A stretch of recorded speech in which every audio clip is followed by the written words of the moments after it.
Okay, so it should be coming up in just a second here.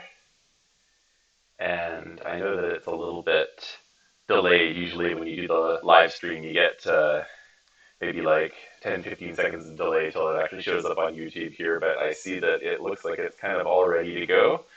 So, hello, my friends. I'm Adam. Welcome to EdTech with Adam, and we have a very special discussion today where we have Zack Hartzman and Phill Cameron. So Zack Hartzman, amazing, amazing person. Phill Cameron, also extremely amazing person. And we're going to start off just with a little. We're going to start with a moment of silence led by Phill. And Phill, if you'd like to just describe uh, Yeah. what it is and So what you'd like us to do, please go ahead. so there's a lot of social unrest happening in addition to the rest of the world, and it's important to remember that. Mm-hmm. Um, Protests usually only get aired when there's violence, but the protests are still ongoing, as a matter of fact. And so I'd like to take a moment to quietly contemplate this slide. Um, and it'll just be a minute, and it may feel very long to you, but I promise I won't make you think more than a minute before we get started. So just 1 minute of silence. Okay.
Okay.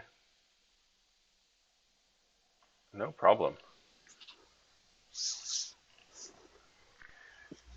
No, and I totally appreciate and respect that. It's definitely something that we, as teachers, educators, leaders, really need to step up and make sure that we're doing our best to make sure that we're using our voices to make a difference. And I stand alongside all the other people who are telling us that if you're not using your voice to make a change, then you're part of the problem as well, right? Yep. So yeah, how about we go right ahead into some introductions here. So either one of you, whoever like to just take the floor and just tell us who you are and what you do, and yeah, Sure. please go I'll ahead. defer to Zach. Sure. So I'm Zack Hartzman, and I'm a high school social studies teacher in the Bronx in New York City. Social studies, and I teach an elective course. Also, I teach 11th and 12th graders. The school I teach at it's an international, so it's in the public school system, but it's an international school dedicated to newly arrived immigrants and English language learners. So while I teach social studies, I am responsible for teaching them English as a second language. And in addition to social studies, I also teach a video game literature elective course where we play and analyze video games as literature. Because I've found that they work in different ways, especially in language development. Um, and then I'm also the founder of HeyListenGames, where I put all my curriculum and lesson plans and everything I've made up for free for other people to use, since there are not many resources out there for teachers who are interested in using video games in the classroom. And that's about it. Excellent, Zach. Thank you, Yeah. and welcome. Yes. Thank You're you. welcome. My name is Phill Cameron. I work at the Language Resource Center at the University of Michigan in Ann Arbor. I'm an instructional designer there and a game designer in some other parts of my life. And so I work to integrate games into language learning, very similar to Zach. Not necessarily, well, I do a lot of work with our English Language Institute. And then I also work with primarily German and Italian, Spanish departments, and then slowly building them into other less commonly taught languages like Hindi, Punjabi, Urdu. And anyone that's interested, really. Like, I do a lot of regular design work, and then when people come to me with ideas, sometimes I gently push them towards sort of gameful mechanics or ways of thinking about it. That's me. Excellent. Thank you, Phill, and welcome to you as well. And I guess last, my name is Adam Sheard, and I think some people know me already, but I am a teacher at the University of British Columbia, and I also work to an extent as an instructional designer and EdTech coordinator and all other kinds of fun, interesting things. But yeah, I'm kind of a little bit of a mix of both of you here. I do a bit on the instructional side, but I also do quite a bit on the instructional designer side as well. And I mostly teach kind of sociolinguistics and language, various languages. So I speak Japanese and Korean and Chinese. So I do a bunch of these other languages as well. And I try my best to incorporate video games in my classrooms as well because, I'm a huge gamer and I'm a big fan of the whole field and everything like that.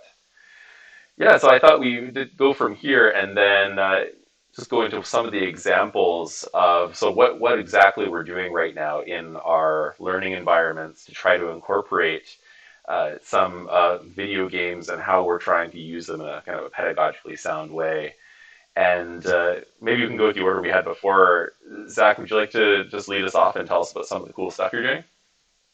Yeah. So like I said, I teach two different things. So what I do, so there's different ways to use games in social studies. I like to find games to kind of supplement whatever content I'm already teaching. So like a classic example is every year when I teach about, so I usually teach United States history now. Mm-hmm. So when I teach about immigration and the various immigration issues over the course of United States history, at some point I'll bring in the game Papers, Please, which is a game about, right, you play as a border patrol agent, right? And you basically are in charge of deciding who gets to come into your fictional country, right? So even though the game is completely fictional, it's made up, but it's based in reality. It pulls from things that have happened. So I like to have and I usually play together as a class. So we'll have students play the game together as a class for one period, and then they can make comparisons to stuff that they've seen in the past, the stuff that's happening right now, right at the southern border. And that's just what, like, when I teach about like culture and how culture is represented in different mediums, I'll even use a game like Super Mario Odyssey, right? And have them play through different levels of that game because they do like bring you to different countries in that world that are inspired by different real places. So there's different fun ways to bring in games, and they're never replacing other traditional texts. We're still reading all the primary source documents, all right. Mm-hmm. I don't use textbooks, but right, we're still using all the other traditional means of learning, quote unquote. Mm-hmm. But I will bring in games as a supplement, right, to kind of reinforce what's already being taught. And then in my I created my video game literature course because before COVID-19, right, our students in New York had to take the New York State Regents exam in English Language Arts, and it's a graduation requirement. And for my students, that's the biggest hindrance to graduation because English is not their native language. Mm-hmm. And one of the there are two parts that are both different types of essays, right? So I created curriculum where instead of just reading plain text and writing a literary analysis essay or an argumentative essay, they play video games and do the same thing. So like we played Gone Home and What Remains of Edith Finch, two wonderful games, and they would look for and analyze the various literary elements found in those games, like conflict, plot, characterization, point of view, right? So it's a fun and different way to get them engaged with the content that they're already learning in other classes. And it's gone really well. They all love it. Yeah, the part, I think I asked you before about this as well, but the thing that really intrigues me is that you were mentioning you teach these on like the overhead projector in front of class, so not every student has a copy of the game, right? Yeah, absolutely. So because I know one of the main concerns that teachers always have is how do you get it funded? How do you pay for every kid to have a copy? Do all kids have consoles at home? And I don't do any of that. So because I bring in usually my Nintendo Switch and I just connect it to the TV. We have the Promethean screens in the front of the room, and I'll have one student be the player, right? Because not every student needs to be playing at the same time, right? One student can be playing, and the rest of the class can either help them out and tell them where to go, or they're just conversing about what's happening on screen the same way as if you were watching a movie, documentary, or any other type of video. And you said you also get the students to take turns, right? Like sometimes they go up and one person at a time controls it, or do you usually guide them through it? So I'll only step in if they're lost and it's becoming a time waster. But usually, so like in my video game course, I'll have them rotate boy girl. So one boy plays for a day, one girl plays for a day, one boy plays for a day, one girl plays for a day. That's cool. And so when you first brought this in, though, like what was the kind of the administrative sort of, I don't want to say pushback. I don't want to assume that there was pushback on this, but like when you first came up with this idea and said that you wanted to do this in your classes, like what did the administration say? Show me the standards and outcomes that it adheres to, and because my administration super open-minded, super receptive. They've over the years have let me, every time I go in, it's like, oh, I want to teach with this movie. Oh, I want to teach with this comic book. I want to teach with this graphic novel. They've always been like, okay, we trust that you're gonna get to where you need to get, right? Just show us how you're gonna get there. So especially once I laid out the entire curriculum, right? They were just like, you know what you're doing. Go ahead and do it. So I luckily had no pushback at all. Well, that's wonderful to hear. Yeah. I know that won't be the case for everyone out there. Yeah.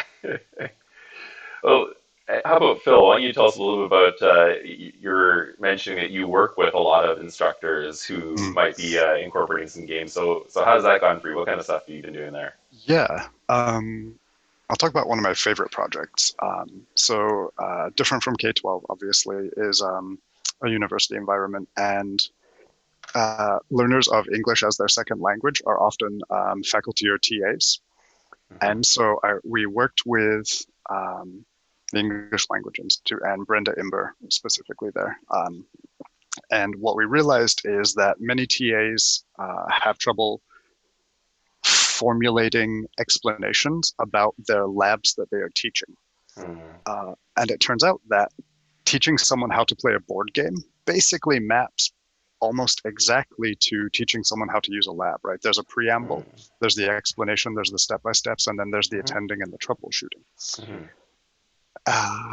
What often happens with these graduate students is that they're very comfortable in their domain knowledge, but none of them play games because they, quote unquote, don't have time to it.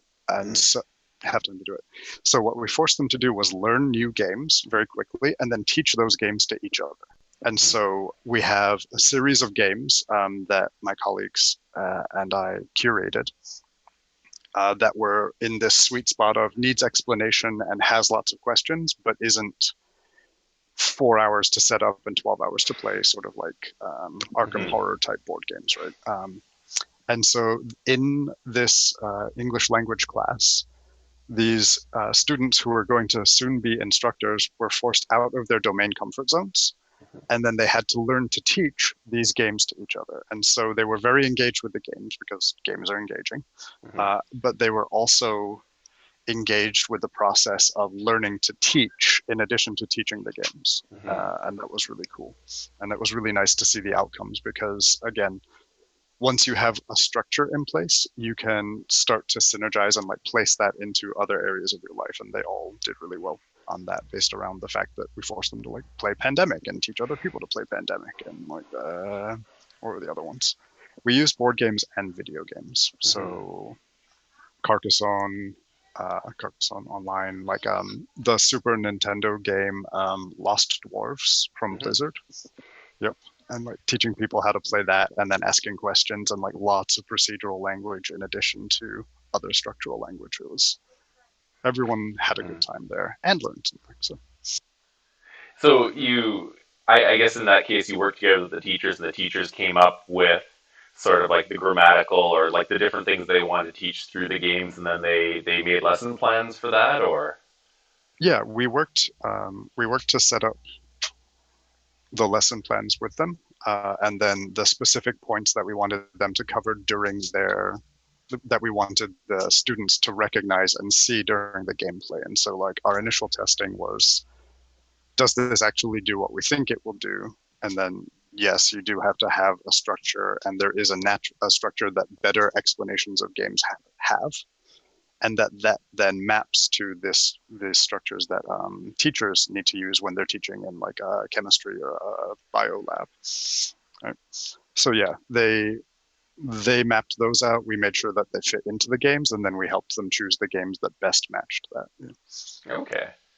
So in this sense, you were saying you're working a lot with the TAs to get through the TAs to teach the classes, or was it like this is a step above that, right? So these Okay. are the students in the class that this is for are going to be TAs like next semester or next year. And then we worked with their instructor, teaching them this domain-specific language around teaching at the University of Michigan. Yeah. And I'm guessing because you had to work with a lot of personnel in that sense, it also brought up sort of the challenge of, I guess, game proficiency itself and have that proficiency in tech to be able to tackle that, right? Yeah, University of Michigan is super blessed to have what's known as the CVGA, the Computer and Video Games Archive, which is a tremendous resource. Other people could, like, if you don't have that resource, you could certainly bring in your own games to have people play and explain to one another. But that is staffed by a librarian named Val Waldron, and she was instrumental in helping us like handle the tech part. But because a majority of the games were actually board games that we played in class, this was obviously pre-COVID, and like laid out, like that was the space that we did it in, was this sort of mini video game and board game archive and library. These days, there are enough games online that mapped to the ones that we use that I think you could do it remotely, which would be nice. But yeah, the tech itself was actually sort of an intentional barrier, because we didn't want them to just play a game that they already knew really well. We wanted to take them out of any of their comfort zones when explaining a particular topic. Yep. Great. Yeah, that's it sounds like a great process, and I'm very jealous that you have that computer and video game archive. That sounds pretty cool to have something like that on campus. Something we don't have out in my campus. I'm not sure, Zach, you guys have any kinds of, I guess, archives for games or anything like that at your school? Just my personal library. Yeah. No, which is expensive, but... Yeah. Actual libraries are good for that too. Usually interlibrary loans, like for local city libraries, can get you games and board games as well. Oh, cool. Yep. No, I know we do have board game loans at our local library, but I don't think we have any video games as far as I last checked. But I know it is something that I've seen libraries in the States actually that do have games on the shelves there. I was surprised. I thought I just walked into like a Blockbuster or something. It was crazy, but yeah, it's unfortunately in Canada not something we're too super keen on yet, but hopefully something that we get into soon. Yeah, video games and the permissions around digital content is very interesting, but that's it is, yeah. a different conversation. Yes. Well, in my example, I was trying to implement games into ESL classes, and so I actually had a few summer series that I did where I had, of course, I was teaching ESL, and one of the big goals was to teach a variety of specific vocabulary words, so thematic vocabulary words for kind of like an EAP, which is English for Academic Purposes. And so I wanted to tackle a few different areas of EAP. I wanted to tackle things like biology, science, technology, and all these kinds of things. And so I used some things like Artemis Spaceship Simulator. I'm not sure if you've heard of that, but basically you have a spaceship, and then for each different device, you have a different role in the spaceship, like an engineer or a captain or like helmsman, all this kind of stuff. And because we have these computer labs, we had the computer lab divided into 3 spaceships, and then the students would go into their own group and do that, and they'd be able to speak, and then we'd have target grammar points, target speaking points, and things like that for them to try to focus on while they're getting into this game and doing this. And I also use things like Surgeon Simulator for biology vocabulary words to try to introduce a handful of like surgical style, medical style vocabulary words and stuff like that as well. And we did a whole bunch of other ones. Keep Talking and No One Explodes. Yep, that's a fun one. Yeah, that one was especially valuable. Especially a lot of the students, they don't have that pressure to speak, and a lot of them who are quiet. That was one of the first times I've seen a lot of quiet students really speak up and really actively participate in conversations, because if they don't, they're on the hook for the bomb or their team or what have you, and it just creates so many great opportunities for those kinds of things. But yeah, that's mostly what I did. I spent a lot of time setting these up, and I had the wonderful support of my IT department as well to come in. And fortunately, after a whole bunch of struggle and applications, I was able to convince my administration that it was something that was worthwhile and pedagogically sound. And then they sprung for licenses for all of the games, which is really cool. But yeah, it still was. It was very interesting. It was a very fun thing to do, and the students really liked that as well. Nice. And so I also wanted to kind of go into, so in your experiences, what was your best experience and what was your worst experience with using games in classes? Whoever wants to go first. Best experience, maybe.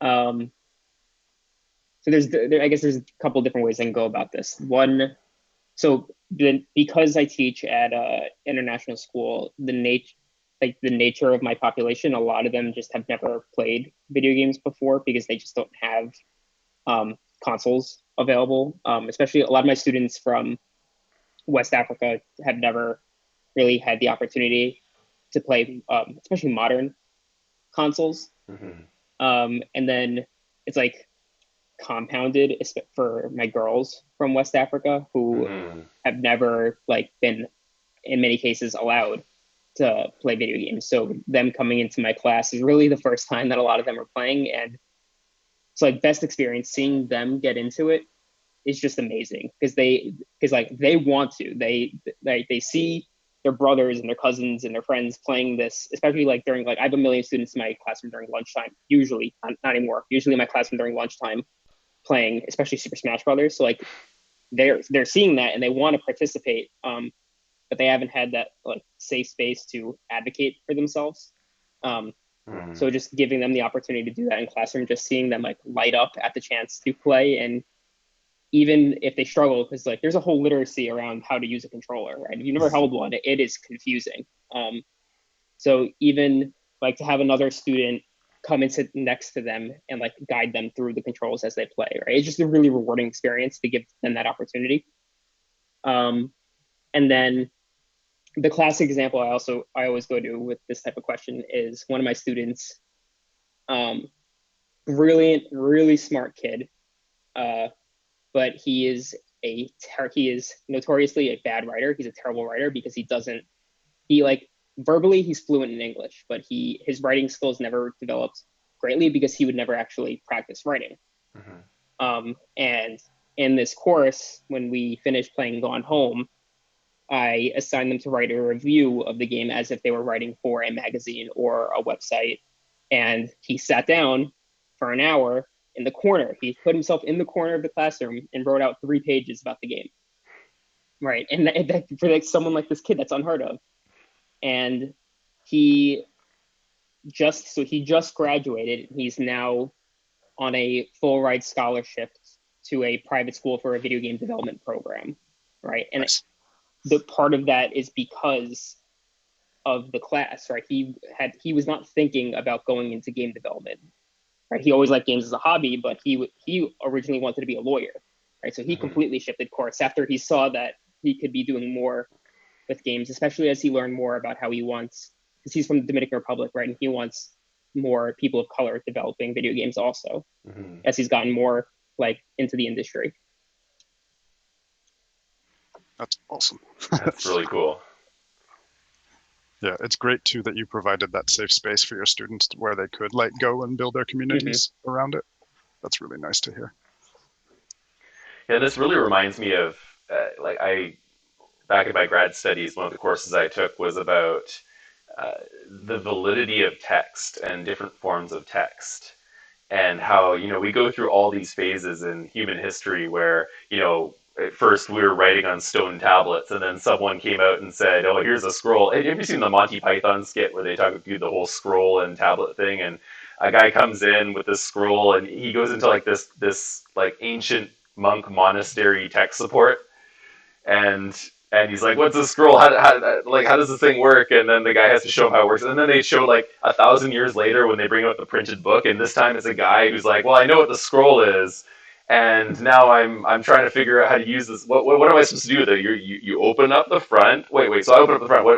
How do I go back? So if you want to go back, you close the book like this. And okay, so how do I see like a certain? Okay, you want to open. Wait, hold on, slow down. Can you do that again? Okay, you open up the book, and it's like this. You know, we go through these phases of what we consider valid text, but one of the things that we really look at is the fact that, you know, a lot of people, when a new form of text comes out, the people who have already been used to the old forms of text are very resistant to the notion that these new forms of text could be considered, for example, like valid literature or valid text. And even up until now, I know there are a lot of people who say, you know, people who are texting on their phones using numbers instead of words, like for you, and then writing you, just the letter instead of the word.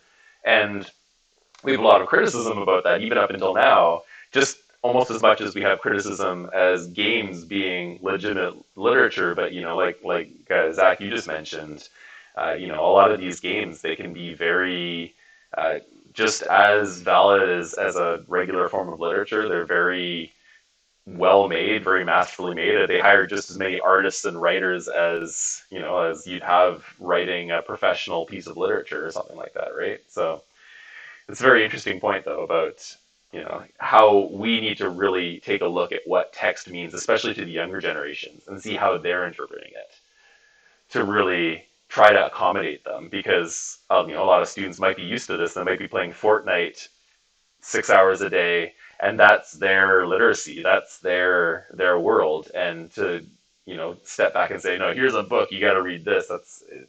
You know, it doesn't always work that way, right? That's a great example. Right. We should be meeting them where they are, right? If they're so literate in this thing, why not bring that skill that they have into the classroom? Mm-hmm. And I know the Norwegian EdTech Society recently they were raving about students and teachers using WeChat, the Chinese texting app, in their language learning classes there, because, you know, again, it was just like what you just said. They're going out to meet the students on their own terms, like in a space that they're comfortable communicating in, and they found great success with that. So it's definitely a very important thing to consider. Yeah. So how about Phill? How about your greatest experience? Yeah. Similar to Zach, my greatest experience is definitely when students that don't initially identify as gamers become like avid gamers or like playing games. There were a few students in 2 summers ago who were very reticent to like join in the game playing, but because their grade depended on them learning and teaching games. And they were excellent students, they would come into the game lab and they would practice it. And by the end of the semester, they were just going in and playing for fun and like exploring new games, which was a great story for me to hear. Because again, like there's a lot of depth and community that you can build when you start to venture out of your comfort zones. So that was nice to see. Yeah, I would say that is one of the greatest things I've seen. Other things are when instructors will implement something in a class, like a small part they'll integrate like a small game into their class, and then that will actually have ripple motivational effects across the rest of it. Like students will get interested or engaged with other parts of the course based on the angle that they were able to examine something from because of the game that they were playing first. And when students like self-report that kind of thing, that's really nice to hear from me. Those are the two main sort of, okay, I did it right this time kind of things. That's very cool. Yeah, it's definitely the coordination of getting these things delivered as well, and making sure that people can and that's another thing you're mentioning. You had students who were kind of reticent to it. They weren't really into it at the time, and to get them really over that bridge and get them into this new form of learning is, and this is a really challenging thing for me. This is one of my biggest challenges. Because to be totally honest with you, I haven't had, in the years that I've used video games in classes, I don't want to be negative, but I just want to say I've never had a perfect year or a perfect semester. And I've always had some form of pushback from students or from the administration or something like that. And I have similar experiences to both of you, and I do have I've had students who've been really into it, had students who really enjoy the opportunity to use a new medium in class, and I've also had the opposite. Like I've had chunks of the class who just say, this isn't for me, and because it's a game, it's not really a serious thing. Like it's a game, right? This is a video game. It's not even like it's funny. They'll take tabletop games more seriously, or like games that we play in class, like teacher-led, whatever kind of, or Kahoot or something like that. They take those kinds of games a lot more seriously than they're taking video games, which was just a really interesting thing for me. So that kind of brings me directly from my most positive into my most negative sort of experience. And probably one of my most negative was actually, we have a program in Canada where we actually do an exchange, and I'm not sure if you know, but in the eastern side of Canada, there's a French-speaking side, and on the west side, and almost everywhere else everywhere else is English-speaking, but a lot of Canada is English-speaking, right? And so we had this program, we had a bunch of French students come in, and I was teaching English to a bunch of French students, and I had sort of the opposite effect of what Zach had when he had like some of the students who never had the opportunity to play games. I had students who also, especially like the female students, who didn't have an opportunity to play games before. They didn't have an opportunity to really use games in their classrooms, and they didn't even play games in their like IRL in their real lives as well. And one of the things that happened, what was really unfortunate, is when we're starting, we had about 3/4 of the students really into the games, really tackling the grammar focus, really doing what they wanted to do and having fun with it. And a lot of them even wanted to do it after class. They downloaded the games, they played them on their own time and everything like that. But on a few occasions, I would get like these cliques of girls. Typically, it kind of felt like a scene out of Mean Girls. I'm not sure if you've ever seen that movie, but you'd get one girl who would stand up and say, "Oh, video games, they're not cool. They're for nerds. I'm not a nerd. I don't want to tarnish my reputation with this kind of thing. You guys can go ahead and play. I'm just gonna sit here, and all the other cool girls, if you want to go sacrifice your reputation, you go over there and play. Otherwise, you can come over here and sit with me and do your nails and stuff like that." And it was such a shock for me because I kind of came into this, and I've only been doing this for about 3 or 4 years now, but I was under the impression that at this point in time, video games were very universal, and I've seen so many female gamers and even like pro league gamers, esports athletes, and just in general, people women who love to engage in video games, but for some reason, it's still socially taboo enough that a whole group of them would decide that no, they're not having this. They're just not going to participate in any of them, no matter what, just for the plain reason that it is a video game. And so that was my worst experience. And it made me feel really bad because, like, the whole goal of classes and teaching really for me is to really help the students socialize, build relationships, have fun, and enjoy whatever the topic is that we're learning. And I felt like in that sense, by introducing video games, I kind of failed them. But again, this was only for this like specific group, especially for the French Canadian, like the Westerner kind of people. But when I use these in international classes, I had similar experiences to Zach, where I had women from Middle Eastern countries who never had the chance or even the privilege, I guess, to be able to play games, and they loved it. They had such a great experience. But for some reason, the the local North American crowd there, I had a few issues with that. So, anyways, that was my worst experience. I don't know if you guys want to add anything to that, or if you want to mention your most challenging experiences. You can go ahead and weigh in there.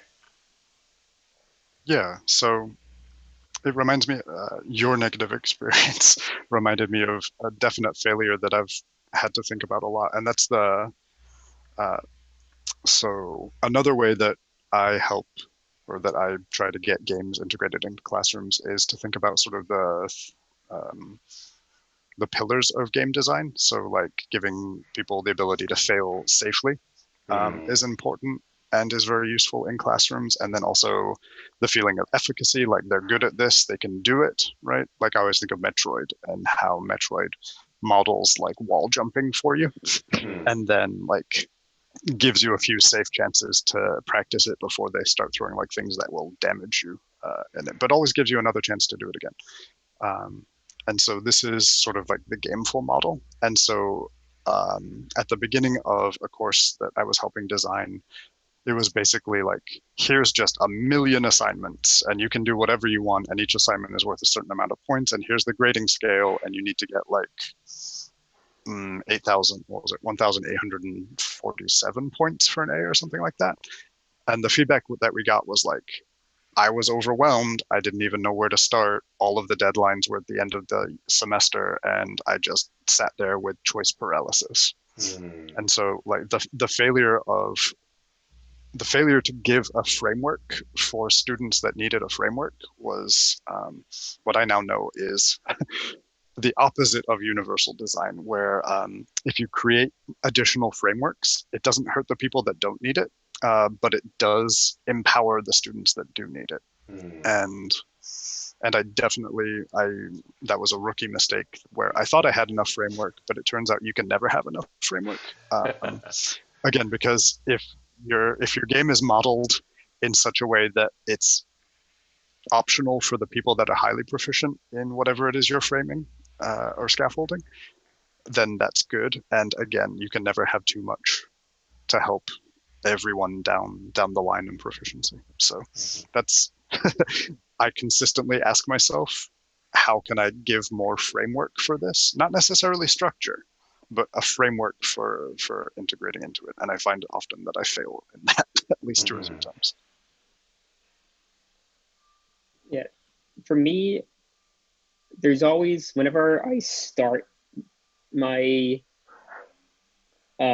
so in my social studies class, it's always fine because even if certain kids don't want to play, they're at least willing to watch another student play it. In my literature course, there's always like a slight hump right at the beginning where some students come in with certain expectations of what they think a video game class is going to look like. And then the texts that I'm choosing end up being drastically different than what they're accustomed to. And that's on both ends of the spectrum. So like some of my students were like, oh, video games are just for kids. They're just time wasters. It's whatever. And then usually by like after a couple classes, they're like, oh, this is a lot different than what I was expecting. But then a lot of my, and especially not to generalize, but a lot of my boys go home, they play Call of Duty, they play Grand Theft Auto, right? And then, so in their mind, that's gaming. So then when they come into my class and now they're playing as a teenage girl slowly walking through a house and looking through all the nooks and crannies of a house, that's very different than what they had expected a game that they were going to play to be. So there is a slight hesitation at the beginning, but usually once they get into the story and the narrative, it starts to change. But there is always a bit of like pulling teeth at the very beginning of the course, which I haven't figured out the best way. Maybe that's just the natural part of it and it's fine. But so you have to like, there's not always 100% buy-in at the beginning. You kind of have to like coax them into it a little bit. I was going to say that sounds very similar to like the differing expectations that Adam was dealing with, right? Like, and getting over that hump of like expectations versus reality. Yeah. Mm-hmm. But sorry, keep going. That's pretty much, I mean, other than that, like I had a game freeze once and lost like 30 minutes, but like, so like occasionally there might be a tech issue, but other than that, there's nothing, I haven't encountered something as drastic as like a whole group of people like just not engaging with it. Yeah, actually, what Phill mentioned there about really not ever having enough framework and not having enough kind of introduction to how to do the game or how to engage in the activity, that was my first and probably biggest mistake that I ever made when using video games in my class, is not going into it with the conception that not all students are going to be able to sit down and play this, and ones that sit down and play it.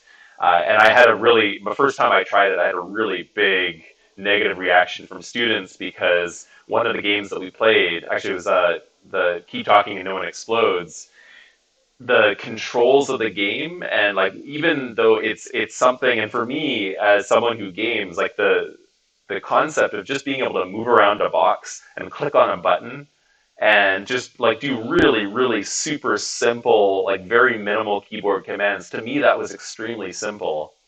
And I was just going into that, oh, everyone's going to be able to sit down, plug and play, do this, no problem whatsoever. Of course, I gave them a basic rundown of how you control it and how you use it and everything like that. But one of the things I didn't realize was, like, some students sat down and they got really frustrated because they couldn't wrap their heads around these controls and how they do it. And especially in a game like Keep Talking and No One Explodes, where basically it's like a one-team game, right? Like, you're all trying to work together, and if you're the weak link in a group, it doesn't matter what activity you're doing, you're going to feel bad about that, and you're going to come away from that feeling depressed or feeling really negative or something like that. So that was definitely a really hard lesson to learn, but it's also a really difficult thing because, there's not only the actual proficiency, but there's also students, they have their own perceived proficiency. So they might actually not be that bad at it, but they have these kind of socio-cultural predictions of themselves that, like, I am this, therefore I cannot do this, or, oh, I've never been able to do this. So like right from the get-go, they're saying they can't, and when you say you can't from the beginning, then you're not going to be able to do it anyways. But that was a really, really big issue I found for that kind of thing, like not having the framework in place. And this is something going forward as well, and this is something perhaps a lot of other teachers who see this will be wondering, like, how can I make sure that this framework is set up sufficiently so that all my students can enjoy this experience? And Zach, you mentioned, like, sometimes you give the students turns and sometimes they take turns, some of them don't want to go or something like that. Like, what do you both think is the way, how can you approach this as a teacher from the framework, how you get into the whole process to make sure that no one gets left behind or feeling bad?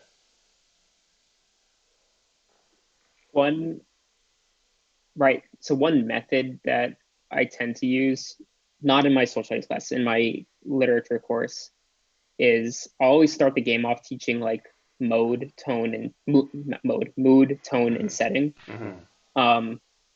where we just stay in like whatever little introduction area of the game just to get a feel of the game, and we'll pass the controller around to everyone in the class to give them a couple minutes just to figure out the controls. And then we just have conversations about the setting or the mood or the tone. And then after that, we'll go into, okay, this student's playing for the day, this student's playing for the day, this student's playing for the day. But at least they get a little bit of just an introductory course with other people not even really paying attention to them, where they can just mess around with the controls, and no one's relying on them to get to the next area in the game. That's not always perfect, because then by the time a student does come back and play, they've already forgotten everything, but it at least gives them some context of the controller. Mm-hmm. Yeah, and how about for you, Phill, as an educational designer? How are you making sure this all works? Yeah, mostly by using board games. That used to be the answer. These days, it's about framing and instructions, like Zach said, just making sure that there are good tutorials. Mm-hmm. And if a tutorial isn't possible, then pairing up students with proficiencies and making sure that you've got a wide variety. So small group play is mainly the method, is what I'm getting at, where we make sure that there are a range of abilities and proficiencies in the group, and then making sure that each of those have important roles to play in whatever the outcomes are of experiencing it. Yeah. Well, that's a really interesting idea as well, and looking at the kind of the different proficiencies of different people and grouping them accordingly. That also it's something that never occurred to me. It's very cool. Yeah, it actually it came about because there's an instructor who does similar work. He teaches primarily in like small group learning, team-based learning. That's what it is. And so team-based learning, he gives his students an actual personality test, and they've had great success creating teams by setting that out. And there's it's been very effective. And so small group learning, especially in video games where, as Zach said, like there are people that will just sort of like watch at first, and then you can slowly draw them into actually playing the game eventually. If you give them the opportunity and the path to do so. So handing the controller back with the boards, and then also giving them the time to sort of mess around like back in the day at lunch periods or whatever. Yeah, it's very cool. And and something you both mentioned about just letting people play around with it as well and just giving them that space. And that was something that, it can be challenging, especially if you're like Zach playing these games that are from your own Steam library or something like that, or you have your own equipment you're bringing in, or even if it's something that's available to the school. For me, getting lab time, we have 3 computer labs and 65 instructors just in my department. So being able to get that time to let students kind of play around with it and sort of get acclimatized to it, it's a big benefit, definitely, but it's also very challenging, right? Yeah. And so I also wanted, before we go on to at the very end, I want to talk about some of the popular myths about video games in classes. But before that, I just wanted to ask each of you, if a teacher here wants to incorporate a game in their class, just something maybe like a really simple approach, like how would you recommend that they approach this? What are the steps that they can take? So from an instructional design perspective, the smallest possible step should always be your first step. So teachers should play a game themselves first, and then see what goals that sort of maps to for their class. That's my first step. What goal are you trying to get to? Start with one that's mechanically easy or more simple to use, right? Like I brought because my students are obsessed with Super Smash Brothers, I use Super Smash Brothers in one of my lessons, but that is a mechanically more challenging game, unless you're just button mashing, but like there's a lot going on with the controller in that game. So it's really, a lesson like that would be tailored for a specific type of student. But if you start off with something much more simple, like a game like Papers, Please, is mechanically you just point and click with the mouse. So it's a lot easier for anyone to engage with. So figure out like what content are you teaching, find a game that matches that content, and then find something that is not challenging to learn the mechanics of. Yeah, definitely. So being able to find something that teachers, first of all, go in and determine whether or not, because one of the other things I often see on Facebook or in a lot of the teachers groups is teachers just ask for advice from other teachers about just, like, what are some games you use in your class? and it might not relate to their major, like what they're actually teaching. Like there are the games, of course, like you could probably find a way to spin off some game as being beneficial to almost every different major, but there are certain games that really lend themselves more to, like for example in social studies, looking at something like Papers, Please would just be amazing because you have this great example of like what is it, like looking at people's faces and judgment and all those kinds of things. And actually, while I'm speaking of this, a plug for Zack's website, HeyListenGames.org. Amazing resources. And I was actually reading through your resource the other day, Zack, on Papers, Please. Just amazingly put together. Yes, it's very wonderful. Yeah. Thank you. And I'd like to add on that. So like none of the, maybe there's like one or two, but all the lessons that I use are not from like educational games. These are not games made, they were not meant to teach someone per se. Like even Lucas Pope, the guy who developed Papers, Please, is on record saying he was not making some type of political or educational statement. He just wanted to make a game that was fun, right? And if someone walks away with some new knowledge, then sure. But like he did not go out with the intent of teaching people. And I find that games in that capacity that were made more for entertainment purposes are better, right? Because they're first and foremost about having fun. And then what you learn is kind of like intertwined with having fun. Whereas an educational game, and some of them are good. So like a lot of them have their place, but a lot of them, like fun is the reward instead of it being, fun is the reward for like learning the knowledge first, instead of like them happening together, if you know what I mean. It sounds like you're talking about like authentic texts, right? Like it's the same reason that people don't like textbooks and then use like modern literature to teach. Yeah, in, and like in that genre. And students don't want to be tricked into learning. Like so, some educational games are really good. Like I played Oregon Trail in school and it was fine, but it wasn't great by any means. But like we knew that we were being tricked into learning about the history of the Oregon Trail, and it takes away some of it. Whereas the game is just more like authentic, as Phill put it, right? The kids know that, right? And then that it makes a difference. Question for you: did you have the third person shooting the buffalo or the first person shooting the buffalo Oregon Trail? Oh, I don't remember. Okay, because like my formative memories, my formative memory of Oregon Trail is that the one that I grew up playing in my friend's house, like it was like a third person, like you'd move around on a map almost like asteroids to like hunt and do food. And then I got to school and I was like, Oregon Trail, yeah. And I hated it because it was essentially a first person view where you move a reticule over it instead of like, and that really, I think, now that I'm thinking about it, informed the kinds of games I play because I'm way more into like Diablo than I am like Overwatch. So first person versus third person, all the way back to Oregon Trail. Complete aside, I apologize. No, that's totally true too. Like what you start off playing and things that you get into, they often affect what you end up playing later on in life as well. You get influenced by those things.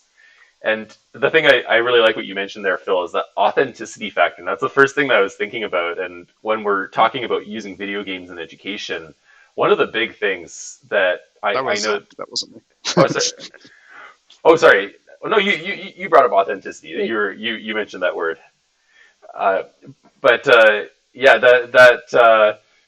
Just that factor is just such a huge thing. And one thing that we often talk about in like any kind of conference about using games in education is that educational games suck. Like the ones that are designed for education, more often than not, they suck. And the very reason for that, like Zack said, is it's like being tricked into learning. And students realize, like when they're sitting down to play a game, like when I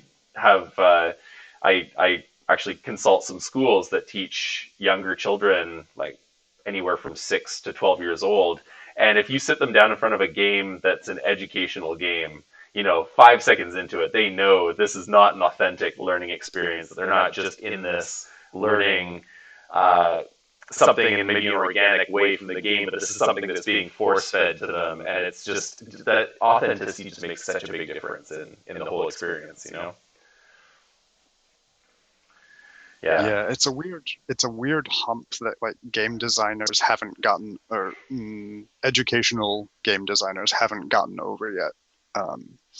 Because there are games, and I suppose it's just maybe a two-part design process, but yeah, when you try to create an educational game, it ends up neither being educational nor a game, and that's a bummer.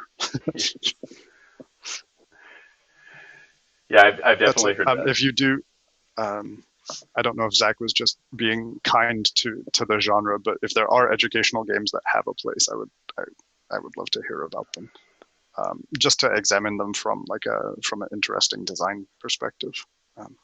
Yeah, when I said that there are some good ones, I was just thinking like I'm thinking for like really younger kids. So like once you're in middle school, even elementary and high school, like that at that point I don't find them super useful. But when I was 3 or 4, I was super into Reader Rabbit, and I loved that. So how 3-year-olds interact with games is not the same as how a 16-year-old will interact with a game usually.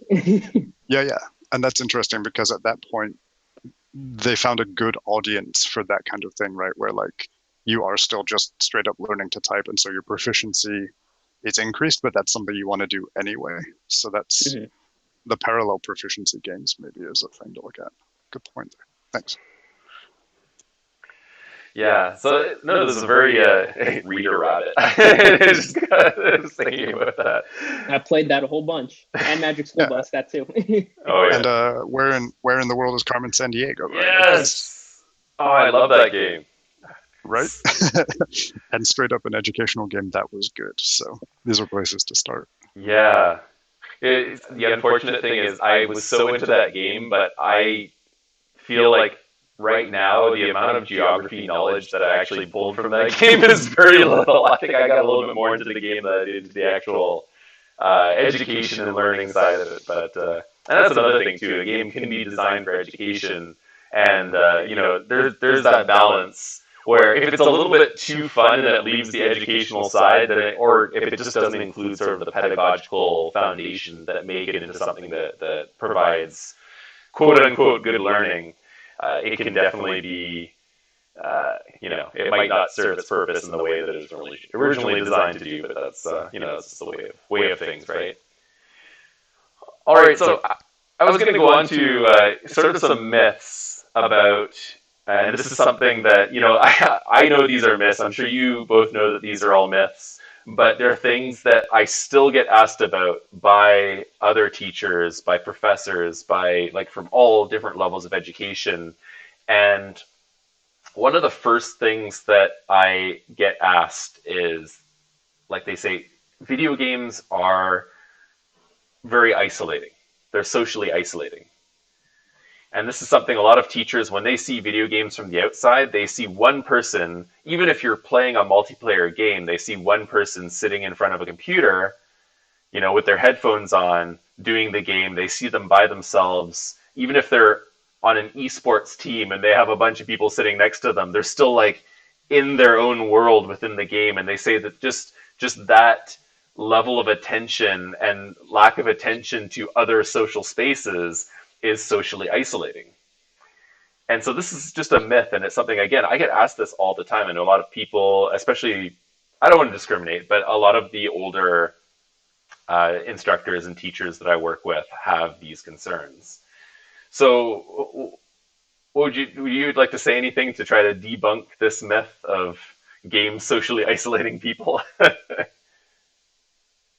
mean, I could go on anecdotal experiences, but like I hung out with my friends more online through Call of Duty throughout high school than I did in person. So, and now one of my buddies from college, right, most of our connection is through playing Fortnite together. So it's just like, there's especially even like small groups to MMOs, right? It is a social thing, right? It's a social hobby, like inherently. I mean, I know you can play single player games, but even beyond that, most gamers who I know, if they're playing even a single player game, right, they're then online talking with thousands of other people about that game anyway. So it's not, it being isolating it's just factually incorrect. It might be physically isolating in some capacity, but how, everyone on the planet is physically isolated at this moment. So like, let us play. Well, I like that kind of element of community that you mentioned there as well, and that's something that I think a lot of people don't really consider, is the fact that when you're playing these games, like, you're not only are you talking with people, but there's kind of an element of community building in there as well, right? Mm-hmm. Definitely, yeah. Yeah.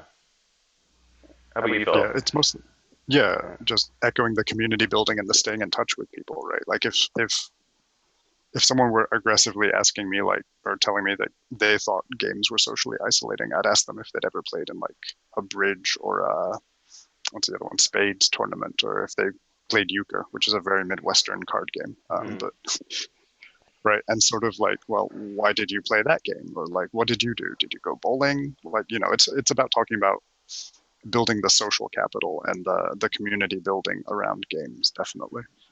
And as Zach said, like, even if you're playing a single player game, like, you go out and you find like other people that are doing speed runs, if that's your specialty, or people that want to get 100% completion, and you build those communities and you share your knowledge with others, and then everyone gets enriched, for sure. I do know from from the academic community, there is some pushback against this concept, and there was an author named Sherry Turkle, and she wrote a really famous article called Alone Together.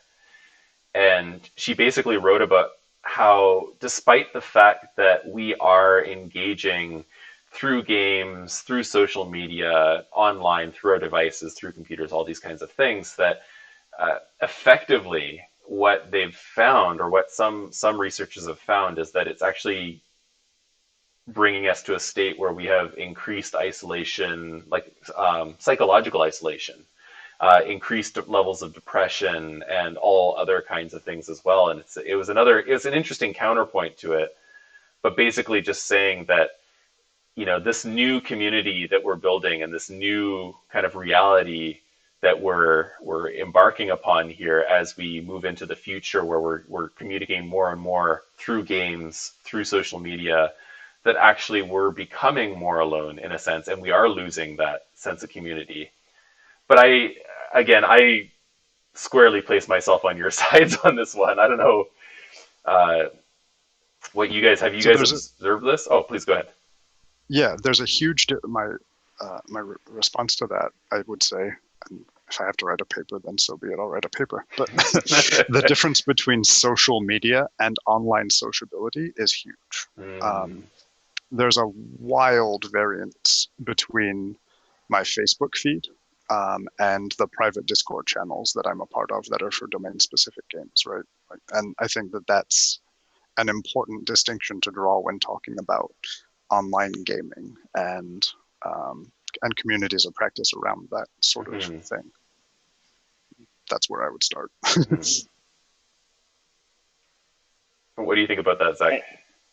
I totally agree with that. I still have a Facebook account, but I don't like to go there. So because I don't like whatever I'm seeing happening on that platform, and what's happening with the platform in the background in general. But even like, I am on Twitter a lot, but even like Twitter, they're not like, I play with my friends, you know what I mean? And that's very different than interacting with a couple thousand strangers. So like, even if I am socially active on the internet, and you do build some like actual relationships and groups. Like, I met you, Adam, through the internet and Twitter, but that's not the same as like, I have friends from when I was a child that I still play video games with, right? And that is how we communicate and have like speaking conversations, not even just like texting or liking a Twitter post or message on Facebook, right? It's different. We're actually talking to each other. Yeah, totally.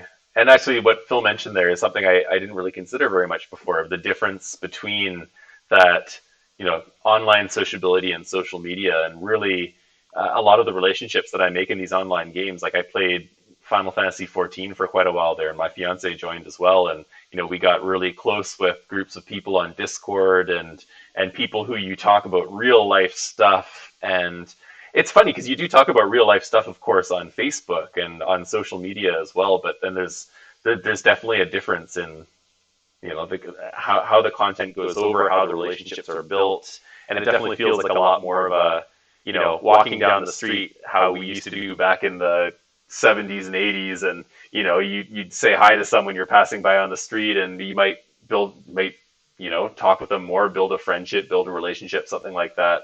It feels like a lot more like that kind of style. But then on social media, I'm not sure what to liken it to. I can't really liken it to any other human experience. I don't know. Yeah, I would agree with that. That social media is a gigantic platform, and that humans have not caught up yet with how to properly parse it. And so dialing it back down to the more like playing games with your friends and like smaller communities that are more meaningful and have specific goals is has been enriching for me. Certainly far more enriching than scrolling Facebook. So doom scrolling, gloom scrolling, I think is a coin term. Yeah. I've never heard that. Does that mean just scrolling down infinitely or something like that? Yep, until you've filled up on the doom of the moment, I think, yeah. That's how my friend described it to me. I love that. Yeah. Well, I think I'll just cover one more thing here. Are you guys okay for time? Or can go a few more minutes, yeah. Okay. I'll just do one last short myth here. And this is something, again, that I get quite a lot from my colleagues, a lot of the people that I advise for EdTech and stuff. When people talk about games, the first thing that they say is that games are not meaningful forms of expression. And they say, for example, things like, oh, like Super Mario, you step on turtle shells and you like Sonic the Hedgehog, you just run around like a hamster maze on a screen or something like that. And they quote these sources or talking about fighting games and just saying that, there's no content here. There's no context. There's no expression. There's nothing we can really glean that is meaningful from this. And this is something I hear quite a lot. So then they ask me, well, so why should I use games when this is the case? So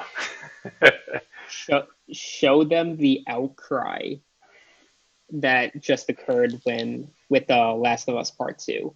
And tell me that people are not attached to characters and stories, because first of all, beautiful, remarkable game. I think it's not perfect. I understand why some people might criticize it realistically. I know there's a lot of trolling and just people review bombing it before they've even played it. But like the fact that a game can be so controversial, right, shows that that's complete nonsense, right? Show anyone the opening scene of the first Last of Us and tell me that that's not like amazing storytelling, right? Exactly. I mean, people have to get past like, oh, games are just Mario or Call of Duty, right? The kind of stereotypical things that people who are not familiar with the industry think of when they think of video games or Mortal Kombat. Like when people think of fighting games, like that's where they go usually if they're not accustomed to actually playing many games themselves.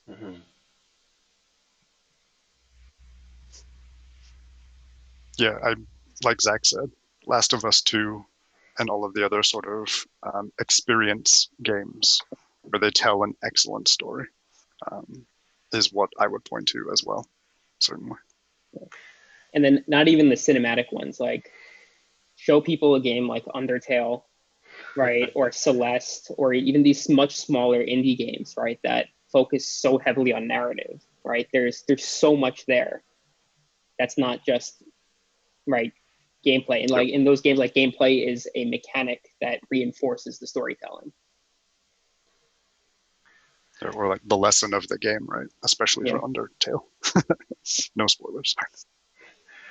Yeah, and also one other thing that I've just really been impressed with games, especially a little bit more recently, is how they're doing the same thing as movies and books have done in the past to show children that there are role models, very diverse role models that they can look up to and follow and be inspired by. And this is something like I know when I was young, this wasn't always the case, but nowadays, we have people of all different races and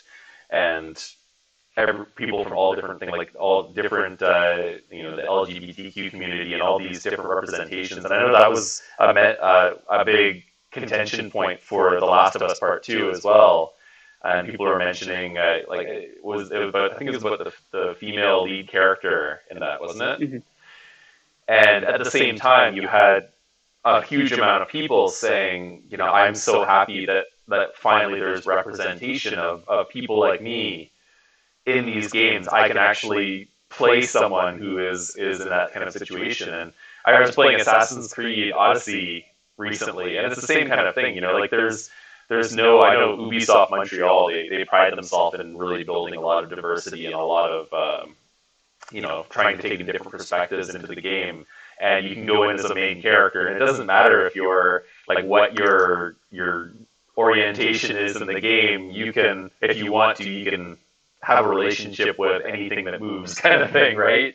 And there's nothing that looks back and makes a comment about those specific relationships or anything. And I just feel like that is just a very powerful thing, that you can go through something like these games and they make it seem, they normalize these things. And I feel like they're a huge part in normalizing culture that perhaps is not yet, unfortunately, not yet considered mainstream. And, like we were talking about the Black Lives Matter movement at the beginning of this, and how now, we're looking more at African American game designers and games that feature African Americans as lead characters, and seeing how we can. I'm very excited, maybe for the next 5 or 10 years, where we can play these games and we can play as diverse characters and not have to stop and think, this doesn't seem right, or this doesn't seem like a normal thing to happen. And it's quick shout out to Extreme Meat Punks Forever.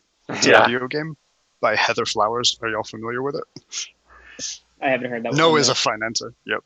It's Extreme Meat Punks Forever is kind of like Pacific Rim meets beating up fascists in the American Southwest.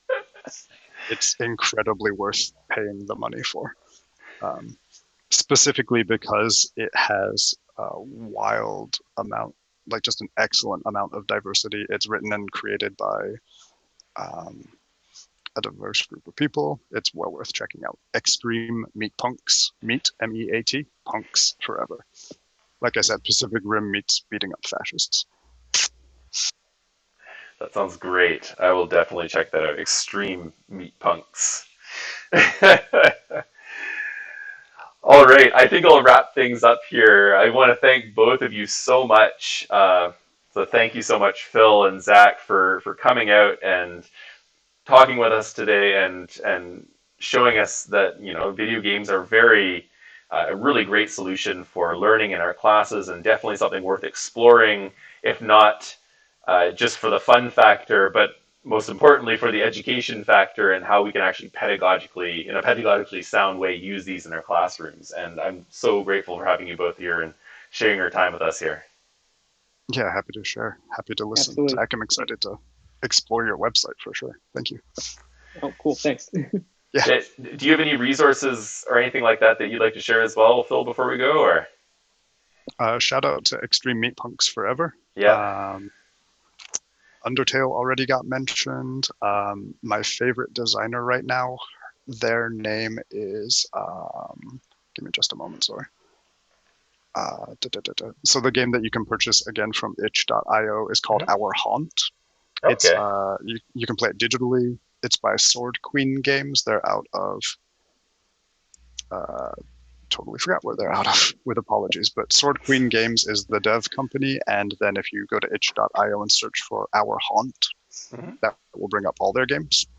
Those are excellent games for conversation starting, and specifically the mechanics are around empowering players and leveling the narrative field.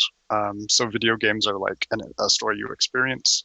Tabletop games are usually a conversation, and those are really great for making sure everyone is included. So that's my shout out. Very Resources. cool. I just want to echo, like, especially for teachers, go to itch.io because there are thousands of great indie games that could be solid starting points for using some games in the classroom, especially since a lot of them are free. You're obviously more than welcome to donate to the developers who made these games, but a lot of them, right, they are free to start with, and a lot of them are playable in web browsers. Right, so there's low tech demand, but that's kind of that I've spent a lot of time browsing through there and finding a good library of games to use. All right, I'm going to put links to all of these in the description below here in the video, and also a link to Zach's website and whatnot there as well. Zach also does a Twitch live stream every week. I was just there last night. Playing Last of Us. Yeah, playing The Last of Us. Excellent. Cool. Yes. I will So yeah, I will follow your stream too. And that's a group of different streamers. It's a small organization called Geeks Like Us. And they're mostly psychologists who use gaming in their practice. So they usually play games and talk about mental health and how they use video games or tabletop games like D&D in their own practice. And I'm their teacher perspective. So every Wednesday at 7:30 Eastern Standard Time, I use a game that I've taught with or plan on teaching with. So like right now we're playing through the first Last of Us because that's a game I'm going to play with my seniors come next school year. Yeah, so definitely come to that. I would love to have more teachers in the chat, or anyone in the chat, really. For sure, yeah. You come out, there are a lot of great people in the chat there, and great experiences. Teachers can come in and you can ask Zach all your questions about how he's using games there, and he'll try his best to simultaneously play the game and answer all your questions at the same time there. But it's a very wonderful experience.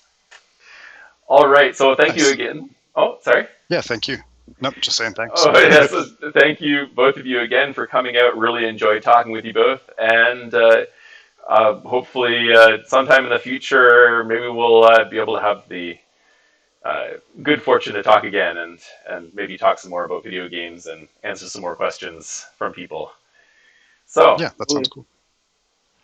Nice to meet you, Zach. Nice to see you, Adam. Nice to meet you. Yes, and nice to have you all together. And have a wonderful day. Okay.